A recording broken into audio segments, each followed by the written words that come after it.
तर मित्रांनो, पी-एस ट्रेडिंगमध्ये तुमचं स्वागत आहे. आजच्या या नवीन लर्निंग व्हिडिओमध्ये आपण बघणार आहे अशी एक न्यूज आली परत मार्केटमध्ये, ज्याच्यामुळं ग्लोबल मार्केटवरती त्याचा परेशानी होऊ शकते. इंडियन मार्केटला पण त्याचा धोका असू शकतो. तर कोणती न्यूज आहे, कशाप्रकारे त्याच्यामध्ये गोष्टी होऊ शकतात, तर ती न्यूज आपण ह्या व्हिडिओमध्ये डिस्कशन करणार आहे. तर व्हिडिओला जर का तुम्ही चॅनलवरती नवीन असाल तर जरूर चॅनलला सबस्क्राईब करू शकता आणि नोटिफिकेशन आयकॉनला पण क्लिक करू शकता, म्हणजे येणारे जे पण अपडेट असेल, व्हिडिओ असतील, ते तुम्हाला तुमच्यापर्यंत लवकरात लवकर पोहोचतील. आणि त्याच्या आधी जर का तुम्ही हे शेअर मार्केट स्विंग ट्रेडिंग जर का तुम्ही करायचा प्रयत्न करत असाल, तुम्ही जर का बिगिनर असाल तर हे वाला व्हिडिओ बघून घ्या, ते तुमच्यासाठी हेल्पफुल राहील. आणि जर का तुम्ही ऑप्शन ट्रेडिंग करत असाल तर ह्याच्यामध्ये प्लेलिस्ट आहे ज्याच्यामध्ये हे ऑप्शन चेनवरती आपण किंवा ऑप्शन ट्रेडिंगवरती हे जे इम्पॉर्टंट प्लेलिस्ट आहे तर हे बनवायचा प्रयत्न करतो आहे.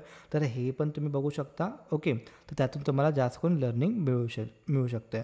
तर आता आपण बघूया की जी न्यूज मार्केटमध्ये धुमाकूळ घातले, तर त्या न्यूजच्या मागचं थोडंसं स्टोरी पहिल्यांदा बघायचा प्रयत्न करू, त्यानंतर आपण न्यूजवरती जाऊया. तर सगळ्यात सिम्पल आहे फंडा, की टॅरिफचा अर्थ तुम्हाला सांगतो. टॅरिफ म्हणजे काय असतं? तर टॅरिफ म्हणजे काय आहे की एक देशामध्ये एखादी वस्तू तयार व्हायला लागली.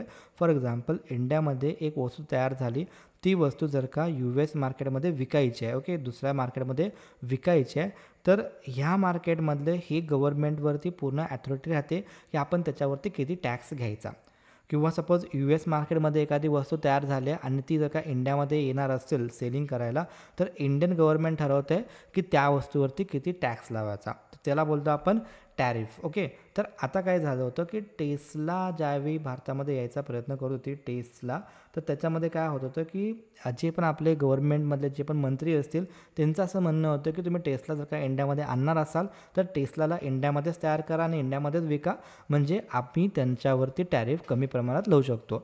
तर हे वालं त्याच्यामध्ये गोष्टी झाल्या होत्या, आपल्याला त्यात जायचं नाही आहे, बट सिम्पल आपण एक उदाहरण घेतो आहे आणि तशा प्रकारे आपले वेगवेगळे उदाहरणं आहेत. आणि भारतामधून अमेरिकेला खूप साऱ्या गोष्टी एक्सपोर्ट होतात, तर त्याचाच त्यांनी ॲडव्हान्टेज मे बी घेत असतील. तर आता ट्रम्प ज्यावेळीपासून हे डोनाल्ड ट्रम्प जिंकून आले त्यावेळीपासून त्यांच्या डोक्यामध्ये टॅरिफ आणि वॉर, तर हे दोन गोष्टी त्यांच्यामध्ये जास्त चालल्या आहेत. कारण की त्यानंतर आपल्याला भरपूर प्रमाणामध्ये ही न्यूज आपल्याला बघायला भेटली, ऐकायला भेटले. आणि हे मे बी येणाऱ्या काही आठवड्यासाठी, काही महिन्यासाठी हे मे बी कंटिन्यू पण तुम्हाला ऐकायची सवय पण लागू शकते. ओके, कारण की याच्यावरती सगळ्या गोष्टी चालू आहेत. आणि जर का सपोज हे टॅरिफ वॉर वाढत गेला तर हे चांगलं नाही आहे आपल्या मार्केटसाठी. हे चांगली खतऱ्याची घंटा असू शकते, आपल्या मार्केटसाठी निगेटिव्ह स्टोरी राहू शकते. ओके, तर आपलं मार्केट असो किंवा ग्लोबल मार्केट असो, हे वर्ल्ड वॉर जोपर्यंत ट्रेड वॉर व्हायला लागला तोपर्यंत हे थोडंसं खराबच असू शकतं. ओके, तर आता न्यूज कोणती आले, तर न्यूज अशी आले की जे डोनाल्ड ट्रम्प तात्या आहेत आपले,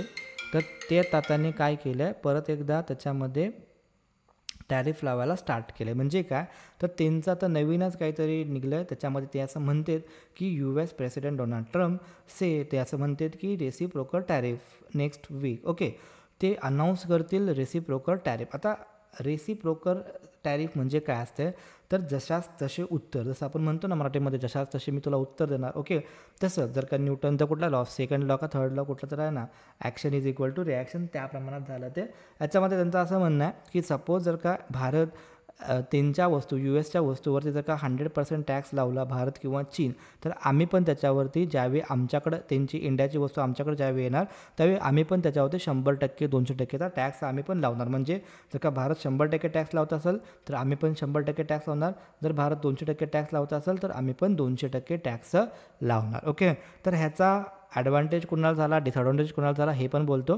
तर जास्त करून अमेरिकेला काही गरज नाही आहे. ओके, तर जास्त करून इंडियाला, भारतालाच गरज आहे, कारण की भारताच्या जास्त प्रमाणात वस्तू ज्या आहेत त्या अमेरिकेमध्येच एक्सपोर्ट होतात. ओके, जर तुम्हाला माहिती असायला पाहिजे, IT असेल, फार्मा असेल, बऱ्याच असलेल्या गोष्टी आहेत जे भारतातून अमेरिकेला जातात. तर त्यांच्यावरती थोडासा निगेटिव्ह इम्पॅक्ट, त्या शेअरवरती थोडासा निगेटिव्ह इम्पॅक्ट मे बी जर का वाढत गेलं तर त्याच्यावरती होऊ शकतो. आणि त्यासाठी जर का तुम्ही बघितला व्हिडिओ, तर बजेटमध्ये असेल किंवा बाकीच्या ठिकाणी असेल तर भारत सरकार पण इनडायरेक्टली इम्पोर्ट ड्युटी असेल हे कमी करायचा प्रयत्न करत होता. ओके, कारण की सिम्पल तेच आहे की आपला जर का एक्सपोर्ट वाढला तर थोडक्यात त्याच्यामध्ये व्यवहार वाढला, ट्रान्झॅक्शन वाढले तर भारताला फायदा व्हावा, भारताची इकॉनॉमी ग्रो व्हावी, हे त्याच्या मागचं कारण आहे. आणि यूएसला काही नाही आहे, यूएस काय प्रत्येक देशावरती टॅरिफ लावतच चाललं आहे, त्यामुळे त्यांना एवढा ह्याच्यामध्ये फरक पडणार नाही. आणि त्यांना जरी फरक पडत असेल तरी पण त्यांनी त्याच्यावरती जास्त केअर करत नाही आहेत, त्याच्यामुळे ते अशा सगळ्या गोष्टी होत चालल्यात. ओके, तर टॅरिफ जर का असं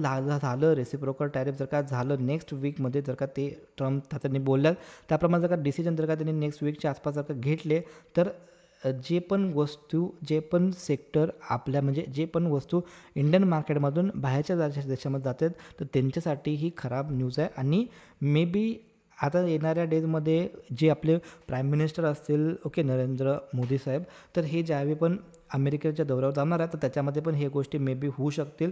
आणि त्यानंतरनं ग्लोबल मीटिंग पण आहे US, ओके, म्हणजे ते G20 मीटिंग पण आहे, ओके, ती मे बी साऊथ आफ्रिकेमध्ये आहे. ओके, तर त्याच्यावरती पण डोनाल्ड ट्रम्प म्हणजे ते USने सांगितलं की आम्ही त्याच्यावरती बायकॉट करतो, हे करतो, ते करतो आहे. तर ते त्यांचा पर्सनल गोष्ट आहे, ते त्यांना पटत नाहीत मे बी, तर त्याच्यामुळे त्या गोष्टी झाल्या. बट जर का ही रेसिप्रोकल टॅरिफ नावाची गोष्ट जर का लागली तर इंडियामध्ये त्या सेक्टरसाठी थोडीशी खतऱ्याची घंटा असू शकते.